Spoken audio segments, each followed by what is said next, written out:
Hey guys, I just wanted to do a quick video on what I think is, out of my experience, the best moderator I've ever bought, and I've bought quite a few, and I've actually made my own. This is by far the best moderator I've ever put on an air gun. In my opinion, I don't think that there's a better moderator on the market, and there's definitely not a better magazine. This is an impact magazine. This is by far the best impact magazine I've ever put hands on. It's got the magnetic lid, right? But there's a bearing in here, and this thing is so smooth. It turns so, it just, you can feel that there's a ball bearing in this. This is like one of those small ball bearings you would find in, I've found them in where the shaft to my salter goes, to keep the salter shaft straight and moving freely. This has a small ball bearing in there, like a pressed ball bearing that's enclosed. It is so incredibly smooth that, I mean, every time you cock the gun, you immediately hear it just snap into place. It's so instantaneous. This is a flawless magazine. I mean, the only flaw is that, from what I understand, if you drop them on concrete, they can break. But I mean, just be a little careful, and that's not an issue. And the magnets are strong; they go right back in place. You know, it's these are really. You see, I have two, and I'm not being sponsored. Nobody gave me these. I bought these and the moderator. I don't have any stuff like that. And if I did, I would tell you. This is all stuff that I bought myself. And this is for this competition. I'm 5x5 and competition ready instead of mission ready, for those of you that know what that means. But these magazines are really something else. I mean, I'm gonna show you something. I don't have any problem with these Iguana Hunter magazines, except, well, I do have a couple problems with them. But I like the guy. He seemed like a nice guy, and I don't want to get down on them. They're good magazines, but you see something. This is not. It's just not like that. It's not. I mean, it's got a lot of tension, and it springs back, but it's not smooth like that, and it does not fit in the gun well. I'm going to show you. So this is another one of those magazines, the studs, and this slides right in and out. That's a 30 cal, just like the others, but this, I have to stuff it up and then push it in. And the Pantera ones are horrible. Hold on, I'm going to get my Pantera just to show you how bad they are.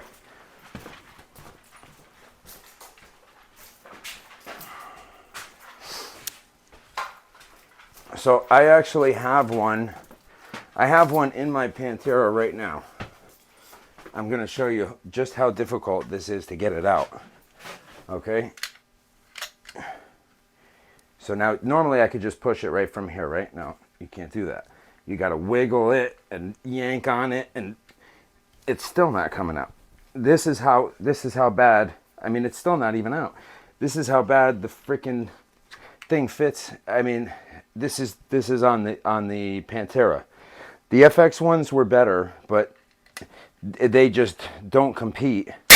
I mean, even the OEM ones do not compete with these at all. Like, not even remotely close. I've seen the Ernest Rowe ones that he made with that other company. They're impressive, but they're not better than this. I mean, even if they're as good, which is being generous, they're certainly not better, and they're much more expensive. So I mean, why would you pay? You know, these are the same price as a typical magazine is $70. You're going to pay $150. You could get two of these. I mean, it's a no-brainer. It's literally a no-brainer. I don't understand why anybody would buy any other magazine, because the OEM magazine is the same price. This blows the OEM magazine away. Like, it blows it away by miles. I honestly don't want to shoot with any other magazines in my FX guns anymore. I'm hoping that they're going to come out with Pantera and Crown magazines, because I'll get rid of all the others. There won't be any reason for them anymore. I might keep one or two OEM ones. That's it. So as far as the moderator, I just want to show you something. So here's a for instance. Where's my hold on one second. Oh no, it's right here. All right, so here's the Donnie FL FX one that I've modified myself, of course, because you have to if you want it to work as well as anything else, or as well as it should. So this is, I'm going to show you on the inside. All this is a hollow aluminum tube, just like the Impact originally comes with, a hollow aluminum tube if you get the actual regular, the regular one that comes with it, and you don't pay for the upgraded Donnie FL one, which Donnie FL moderators are kind of a joke, dude. There's things that I could go make on my lathe in an hour, because all you have to do is thread the front and back, and then thread them inside for the 1/2 inch UNF, and then take another smaller diameter metal tube and put that in the middle and make some. They didn't do it this way. I would. So obviously I've beefed this up. I would put elongated holes like I did on the silencers I made. I used a small milling bit, and I milled longer holes that were smaller than the size of the slugs. Because in the Donnie FL Emperor, I had 357 slugs being caught in the side of them that never should have been able to fit through the hole. So the holes that let the air out need to be smaller than the caliber of the slug that's allowed to be in that moderator. Or why do you even have a moderator? So I used another like insulation. It's this stuff right here. Good buddy of mine gave me a bunch of this stuff. He came across on a job. It's like a very thin foam insulation, like soft foam insulation. It lets a lot of air through. I wrapped that around here on top of the felt, and then I did, this is the wire screening, and then Tessa tape to hold that down. Because what they have in here is one piece of this wire screen, one piece of felt, and 3 zip ties. That's all they have in their moderators. That's the entirety of a Donnie FL moderator. And I'm not saying that guessing. I've taken them apart and seen it. That's all it is. The Emperor for $200, $300, $250, $300, whatever it is exactly, that's all they put inside it is a tube that's got too big of holes in it that will let your slugs go right through. And the tube has, this, maybe the metal screening is meant to stop a 1,200 foot per second projectile.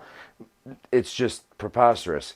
The grooves in it, they should be machined smaller than the caliber of the weapon that's being used.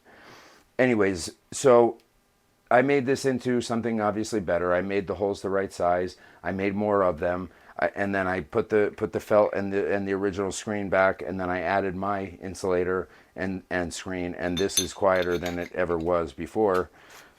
And now I use it that way, and I have 2 of these, and I use them both that way. But now this is just a really high quality design on these moderators. This is an impulse. So now you have the end where it has that cap that fits into the baffle before it. Then they come apart by individual baffles. And you can buy extra of these if you want it to be quieter, which you don't need it to be quieter. This is quieter than that, even with the extra stuff I did to it. And I didn't do anything to this. This is a really high quality suppressor. If you guys want an actual suppressor that's going to make your gun quiet, like make a dramatic difference, and on a decibel meter, my moderator that I made was 20 decibels lower than the Emperor. This is 15 decibels lower than the Donnie FL FX with all the modifications I did to it. So that goes to show you that a simple design with a little extra effort, instead of like a cheesy design with one tube going through, like this is the way to do it. Because I did another video about the suppression system on the Western Rattler, which is phenomenal, because they have real baffles, and I insulated those baffles and made it even quieter. But this is even better. I mean, these fit together. You can add to them, And this makes a huge difference, like a massive difference in sound, even next to another moderator. This makes a huge difference. And I actually am already ordering another one. I don't need any more baffles for this because it's actually really quiet as it is. And this is it's for a 25, but I shot it with a 30 and it took it no problem. It's because the diameter of the hole in the middle is larger than a 30 caliber. So I have a 30 caliber right here. I'll show you. So here's a 30 caliber and there's the hole in the end. And it can fit in there with space to spare, but it doesn't give it any problem. It's incredibly accurate with it, so it's obviously machined very well. So even I'm pretty good with metal, but I don't think I could machine this precise. This is very, very well made and highly has my recommendation. If anybody wants to know what my opinion is, my opinion is that this is the moderator you should be buying, and that this is definitely the magazine you should be buying. And this is really, if it's up to me, within a reasonable amount of time, I won't even have any other magazines than this. That's how serious I am about this magazine. These things are unbelievable. They are really quality made, and the owner, I got to speak to him, and he is incredibly passionate about what he does, and it shows in the work. Like he obviously designed these incredibly well because they work flawlessly. They work absolutely. I'm gonna show you. I'll just push these through real quick so you can see just how fast it indexes. I mean, I'm gonna have to like jab it out really quick because it indexes that quickly. Ready?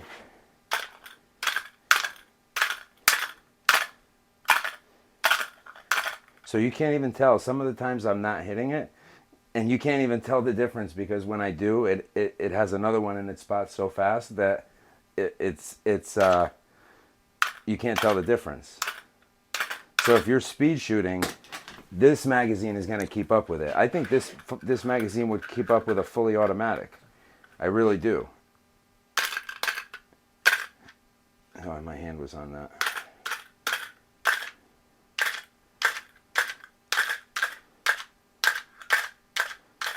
It's just so consistent. Even to the last slug, it's so consistent. So that was the whole magazine. I think there was one shot fired out of it, but it's just that, and it's just so damn smooth. That bearing was a brilliant idea, and I give it to Doug, the creator of this. He's got a brilliant mind because that was the right way to do it. And honestly, I don't know who came up with it first, but I wouldn't be surprised if that's how that other magazine that came out with a bearing. I wouldn't be surprised if that's where they got the idea, honestly. And I mean, I don't know if he patented it. Obviously, he must not have if that is the case. I'm speculating. I don't know if that's the case, but I think it is because he's a machine guy. He's a guy like me that understands this stuff and makes it and builds it, and he's an impressive guy. And I don't see that. I don't see that in earnest. He's very smart. He's very technologically savvy. He's very, very wise with air guns, but with mechanical and machining and metalworking, I don't see that out of him. I don't know the man. I never did speak to him, but so I may be completely off. But by my impression, I mean, he's incredibly talented and he's very good at what he does, and he seems like a really smart guy, but just not that type of smart. Like everybody's got their thing, and I dabble in a little of everything, but I like making things. I like building things. I like creating things. So metalworking on the lathe, on the mill table, on the I like to make high precision parts, and put them together and to make a high precision something like this. And that's what obviously he did, and did it really well. And I'm frankly impressed by him. And also with the suppressor. So you can see if you take a look around. I mean, I've been through a lot of scopes. I'm going to show you around real quick. I've been through, this is just a pile of boxes on top. I mean, I've been through a lot of scopes, a lot of suppressors, a lot of parts. I mean, this whole box is just full of FX parts that from things that I've modified on them. I mean, just these are just small internal parts. Hammer weights, hammers. These are regulators. I have another brand new regulator, Huma regulator for the Panthera. I'm trying to decide whether or not I want to put it in before this competition, but then these are just all small parts, all small gasket kits, springs, return springs, you know, the transfer ports. I mean, you name it, it's in here. This is the valve rod from the Panthera. This is the heavier one. I have the heavier one in there, but I also have an extra heavier one in case that ever does get bent, because I did put the tungsten hammer in there. But that thing is a monster. I've gotten all these guns to be monsters, and even, I mean, look at all. This is all slugs that I made. I went and got the slug press. I mean, all of it. I've dabbled in just about every. And this is another great moderator. This is a Trident, and they make a moderator too. I think that the Impulse is better.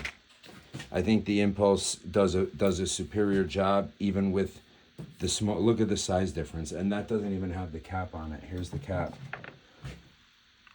So that threaded down is going to be a little bit lower, but look at that size difference in diameter and height.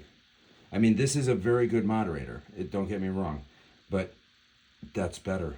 It's smaller and quieter. This is definitely my next favorite out of any moderator I've tried. And I've tried a lot of Donnie FLs. I've tried a lot of, I've tried the Zero, whatever it is. So this is a hollow aluminum tube. Only what they did is they took the time to design this. And I'll actually unwrap it for you. Hold on. So you can see exactly what they put in there, because this is an unbelievably smart design as well. So I have felt and then Tessa tape. That's all I put around it. I didn't go crazy on this because there's no need to, because it's a very good design.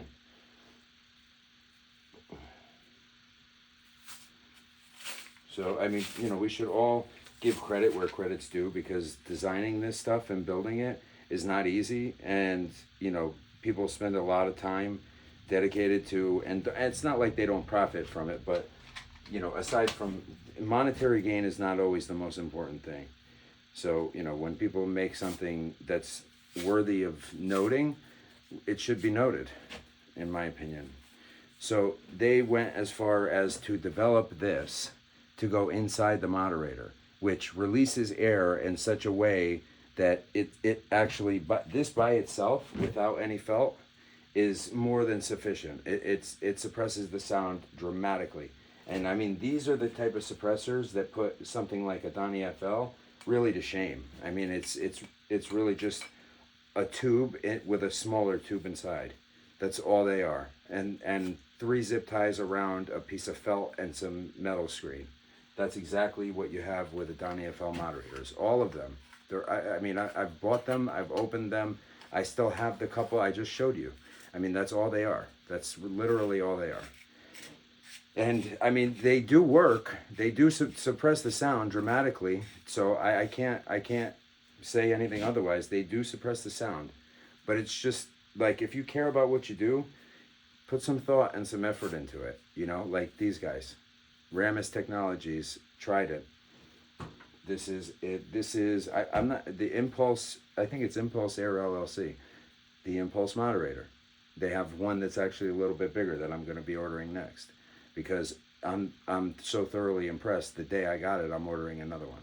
So that's just my opinion on a couple of magazines and a couple of moderators that I wanted to share with you guys, so that you have a little bit of input before you go spend your hard-earned money on something that may not turn out the way you thought it was going to. All right. Thank you guys for your time, and I hope you guys all have fun blasting these air guns away.